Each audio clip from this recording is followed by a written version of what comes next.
ఏర్పాటై ఈ రోజుకి 50 ఏళ్లు పూర్తవుతుంది. ఈ సందర్భంగా నిర్వహిస్తున్న స్వర్ణోత్సవాల్లో ప్రధాని పాల్గొన్నారు. నూతన లోగోను ఆవిష్కరించి అక్కడ శాస్త్రవేత్తలతో ముఖాముఖి కార్యక్రమం నిర్వహించారు.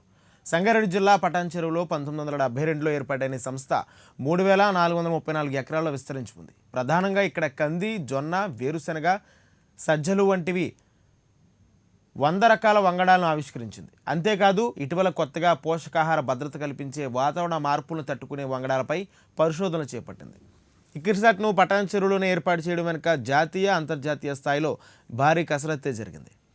అయితే రైతులకు మేలైన విత్తనాలు, నూతన సాగు రీతులను దగ్గర చేస్తూ ఆసియా, ఆఫ్రికా ఖండాలను ఆహార సంక్షోభ నివారణకు ఈ పరిశోధన సంస్థ ఇతోధికంగా పనిచేస్తుంది.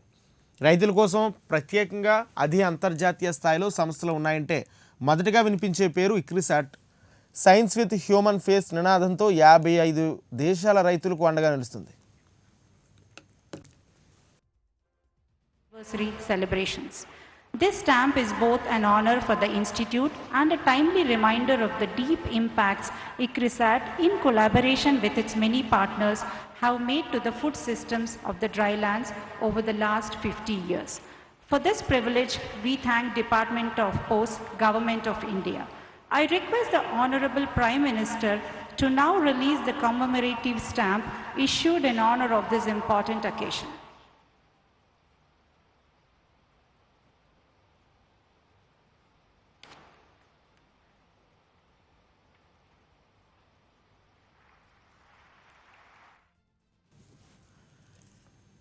సరైన వర్షపాతం లేని ఆసియా, ఆఫ్రికా ఖండాల్లోని దేశాలకు సహాయపడుతుంది. పోషకాహారం, ఆహార భద్రత లక్ష్యంగా నూతన వంగడాలను సృష్టించి ఆయా దేశాలకు అందిస్తుంది.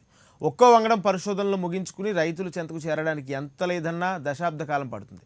కానీ ఇక్రిసాట్లో గత ఏడాది ర్యాపిడ్ జన్ కేంద్రంను ఏర్పాటు చేసి నూతన వంగడాలను ఏడాదిన్నర లోపే అందివ్వగలుగుతున్నారు. మొత్తంగా ఆసియా, ఆఫ్రికా ఖండాల్లో సరైన వర్షపాతం లేని ఉష్ణమండల ప్రాంతాల సన్న, చిన్నకారు రైతులకు వ్యవసాయాన్ని లాభసాటిగా మార్చడం, అదే సమయంలో ఆహార భద్రతకు తమ వంతు సహకారాన్ని అందించడం లక్ష్యంగా పెట్టుకుంది ఇక్రిసాట్. గత 5 దశాబ్దాలుగా నిరంతర పరిశోధనతో సమాజ వికాసానికి తోడ్పాటు అందిస్తున్న ఈ సంస్థ స్వర్ణోత్సవాల వేళ ప్రధాని రావడంతో ఇక్రిసాట్ ప్రాంగణాన్ని సర్వాంగ సుందరంగా తీర్చిదిద్దారు.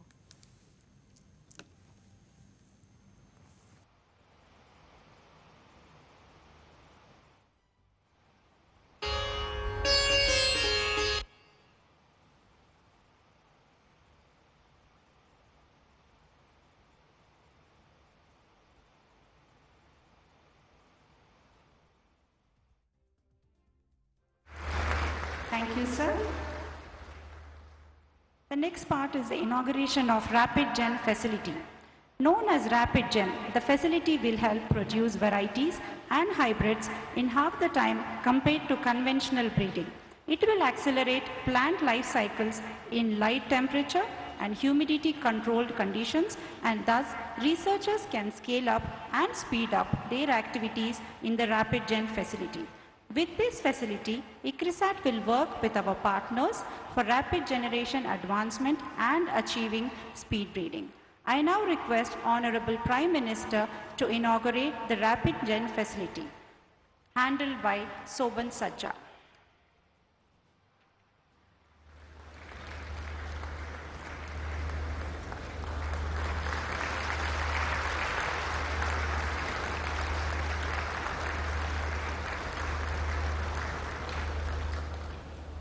Thank you very much, sir. Ladies and gentlemen, the most awaited moment of the ceremony is here. I now have the honor to invite our Honorable Prime Minister, Shri Narendra Modi ji, to address the gathering.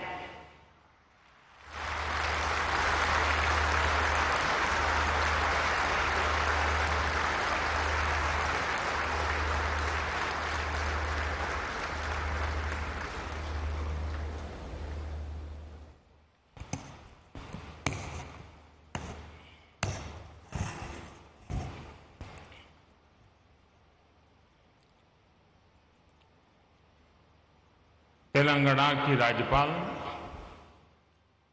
Doctor Tamilisai Soundararajan जी, केंद्रीय मंत्रिपरिषद के मेरे सहयोगी Narendra Singh ji Tomar,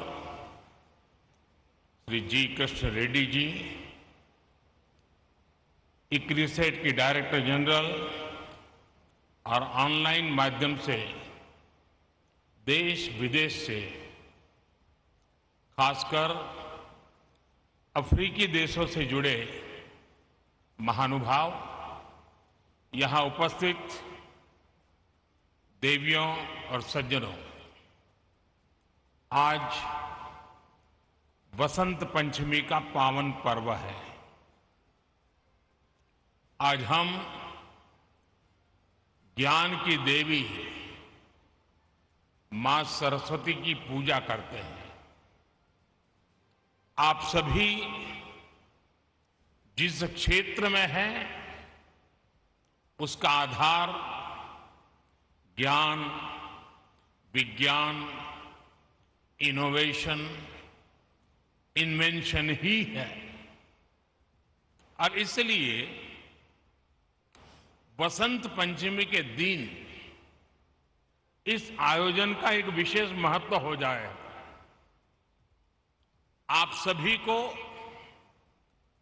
golden jubilee celebration की बहुत बहुत बधाई।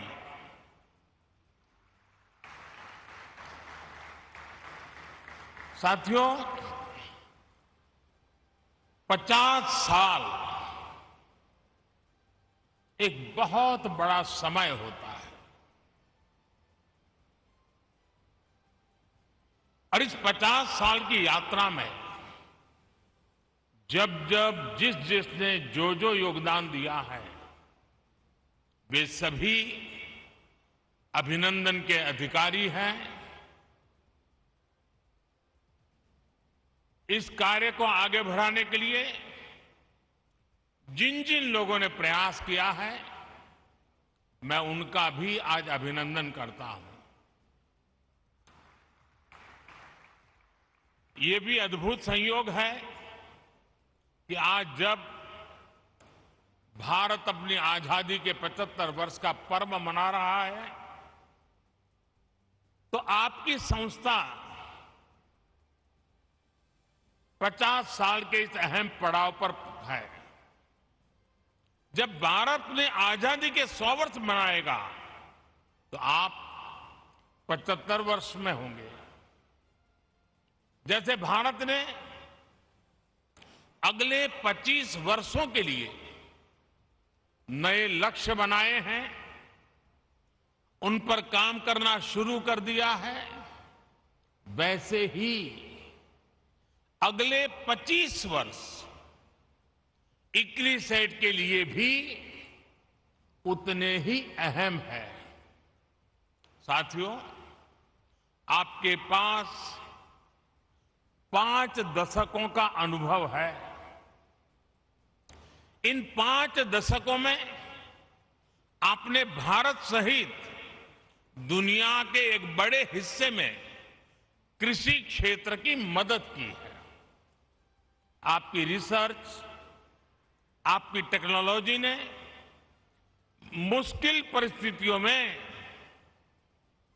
खेती को आसान और सस्टेनेबल बनाया है। अभी मैंने जो टेक्नोलॉजी डिस्प्ले देखा, उसमें इक्रिसेट के प्रयासों की सफलता नजर आती है। पानी और मिट्टी का मैनेजमेंट हो, क्रॉप वैरायटी और प्रोडक्शन प्रैक्टिसेस में सुधार हो, ऑन फार्म डायवर्सिटी में बढ़ोतरी हो, लाइव स्टॉक इंटीग्रेशन हो और किसानों को मार्केट से जोड़ना हो, ये होलिस्टिक अप्रोच निश्चित रूप से एग्रीकल्चर को सस्टेनेबल बनाने में मदद करती है। तेलंगाना और आंध्र प्रदेश में दालों, विशेष रूप से चिकपी को लेकर इस क्षेत्र में जो विस्तार हुआ है, उसमें आपका योगदान अहम रहा है।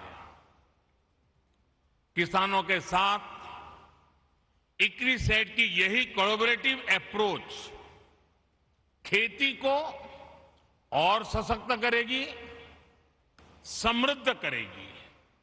आज climate change research facility on planet protection और रैपिड जनरेशन एडवांसमेंट फैसिलिटी के रूप में नई फैसिलिटीज का उद्घाटन हुआ है। ये रिसर्च फैसिलिटीज क्लाइमेट चेंज की चुनौती का सामना करने में कृषि जगत की बहुत मदद करेंगे। और आपको पता होगा, बदलते हुए क्लाइमेट में हमारी एग्रीकल्चर प्रैक्टिसेस में क्या परिवर्तन लाने चाहिए। उसी प्रकार से भारत ने लास्ट एक बहुत बड़ा इनिशिएटिव लिया है कि क्लाइमेट चेंज के कारण जो परिस्थितियां पैदा हुई हैं, नेचुरल कैलेमिटीज आती है, उसमें मानव मृत्यु की चर्चा तो सामने आती है, लेकिन इंफ्रास्ट्रक्चर का जो नुकसान होता है वो पूरी व्यवस्थाओं को चरमरा देता है। और इसलिए भारत सरकार ने क्लाइमेट रेजिस्टेंस वाले इंफ्रास्ट्रक्चर के लिए उस पर चिंतन मनन और योजनाएं बनाने के लिए ग्लोबल लेवल के इंस्टीट्यूट को जन्म दिया है। आज वैसा ही एक काम इस एग्रीकल्चर सेक्टर के लिए हो रहा है। आप सब अभिनंदन के अधिकारी हैं। साथियों, क्लाइमेट चेंज वैसे तो दुनिया की हर आबादी को प्रभावित करता है, लेकिन इससे सबसे ज्यादा प्रभावित लोग वो होते हैं जो समाज के आखिरी पायदान पर होते हैं, जिनके पास रिसोर्सेज की कमी है, जो विकास की सीढ़ी में ऊपर चढ़ने के लिए मेहनत कर रहे हैं। इनमें बड़ी संख्या में हमारे छोटे किसान हैं और भारत में 80-85% किसान छोटे किसान हैं। हमारे छोटे किसान क्लाइमेट चेंज की बात उनके लिए बहुत बड़ा संकट बन जाती है। इसलिए भारत ने क्लाइमेट चैलेंज से निपटने के लिए दुनिया से इस पर विशेष ध्यान देने का आग्रह किया है। भारत ने 2070 तक 2070 तक नेट जीरो का टारगेट तो रखा ही है। हमने life mission, lifestyle for environment, इस लाइफ मिशन की जरूरत को भी हाईलाइट किया है। उसी प्रकार से प्रो प्लेनेट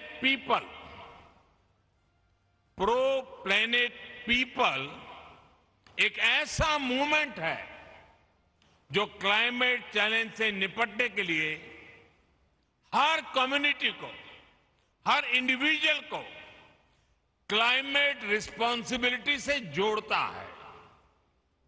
ये सिर्फ बातों तक सीमित नहीं है, बल्कि भारत सरकार के एक्शंस में भी ये रिफ्लेक्ट होता है। बीते सालों के प्रयासों को आगे बढ़ाते हुए इस साल के बजट में क्लाइमेट एक्शन को बहुत अधिक प्राथमिकता दी गई है। ये बजट हर स्तर पर, हर सेक्टर में ग्रीन फ्यूचर के भारत के कमिटमेंट्स को प्रोत्साहित करने वाला है। साथियों, क्लाइमेट और दूसरे फैक्टर्स के कारण भारत की एग्रीकल्चर के सामने जो चुनौतियां हैं, उनसे निपटने में भारत के प्रयासों से आप सभी एक्सपर्ट, साइंटिस्ट, टेक्नीशियंस भली भांति परिचित हैं। आप में से ज्यादातर लोग ये भी जानते हैं कि भारत में 15 एग्रो क्लाइमेट जोन्स हैं। हमारे यहां वसंत, ग्रीष्म, वर्षा, शरद, हेमंत और शिशिर, ये 6 ऋतुएं भी होती हैं। यानी हमारे पास एग्रीकल्चर से जुड़ा बहुत विविधता भरा और बहुत प्राचीन अनुभव है। इस अनुभव का लाभ विश्व के अन्य देशों को भी मिले, इसके लिए इक्रिसेट जैसी संस्थाओं को भी अपने प्रयास बढ़ाने होंगे। आज हम देश के करीब 170 डिस्ट्रिक्ट्स में ड्राउट प्रूफिंग के समाधान दे रहे हैं। क्लाइमेट चैलेंज से अपने किसानों को बचाने के लिए हमारा फोकस बैक टू बेसिक और मार्च टू फ्यूचर दोनों के फ्यूजन पर है। हमारा फोकस देश के उन 80% से अधिक छोटे किसानों पर है जिनको हमारी सबसे अधिक जरूरत है। इस बजट में भी आपने नोट किया होगा कि नेचुरल फार्मिंग और डिजिटल एग्रीकल्चर पर अभूतपूर्व बल दिया गया है। एक तरफ हम मिलेट्स, मोटे अनाज का दायरा बढ़ाने पर फोकस कर रहे हैं, केमिकल फ्री खेती पर बल दे रहे हैं, तो वहीं दूसरी तरफ सोलर पंप से लेकर किसान ड्रोन्स तक की खेती में आधुनिक टेक्नोलॉजी को प्रोत्साहित कर रहे हैं। आजादी के अमृतकाल यानी आने वाले 25 वर्ष के लिए एग्रीकल्चर ग्रोथ के लिए हमारे विजन का ये बहुत अहम हिस्सा है। साथियों, बदलते हुए भारत का एक महत्वपूर्ण पक्ष है डिजिटल एग्रीकल्चर। यह हमारा फ्यूचर है और इसमें भारत के टैलेंटेड युवा बहुत बेहतरीन काम कर सकते हैं। डिजिटल टेक्नोलॉजी से कैसे हम किसान को एम्पावर कर सकते हैं, इसके लिए भारत में प्रयास निरंतर बढ़ रहे हैं। क्रॉप असेसमेंट हो, लैंड रिकॉर्ड्स का डिजिटाइजेशन हो, ड्रोन के माध्यम से इंसेक्टिसाइड्स और न्यूट्रिएंट्स की स्प्रेइंग हो, ऐसी अनेक सर्विसेज में टेक्नोलॉजी का उपयोग, आर्टिफिशियल इंटेलिजेंस का उपयोग बढ़ाया जा रहा है। किसानों को सस्ती और हाई टेक सर्विस देने के लिए एग्रीकल्चर रिसर्च से जुड़े इकोसिस्टम्स और प्राइवेट एग्रीटेक प्लेयर्स के साथ मिलकर के काम हो रहा है। सिंचाई के अभाव वाले इलाकों में किसानों को बेहतर बीज, ज्यादा पैदावार, पानी के मैनेजमेंट को लेकर आईसीएआर और इक्रिसेट की पार्टनरशिप सफल रही है। इस सक्सेस को डिजिटल एग्रीकल्चर में भी विस्तार दिया जा सकता है। साथियों, आजादी के अमृत काल में हम हायर एग्रीकल्चर ग्रोथ पर फोकस के साथ ही इंक्लूसिव ग्रोथ को भी प्राथमिकता दे रहे हैं। आप सब जानते हैं कि कृषि के क्षेत्र में महिलाओं का योगदान बहुत अहम है। उन्हें सब प्रकार की मदद देने के लिए स्वयं सहायता समूहों के माध्यम से भी प्रयास किया जा रहा है। खेती में देश की एक बहुत बड़ी आबादी को गरीबी से बाहर निकालकर बेहतर लाइफस्टाइल की तरफ ले जाने का पोटेंशियल है।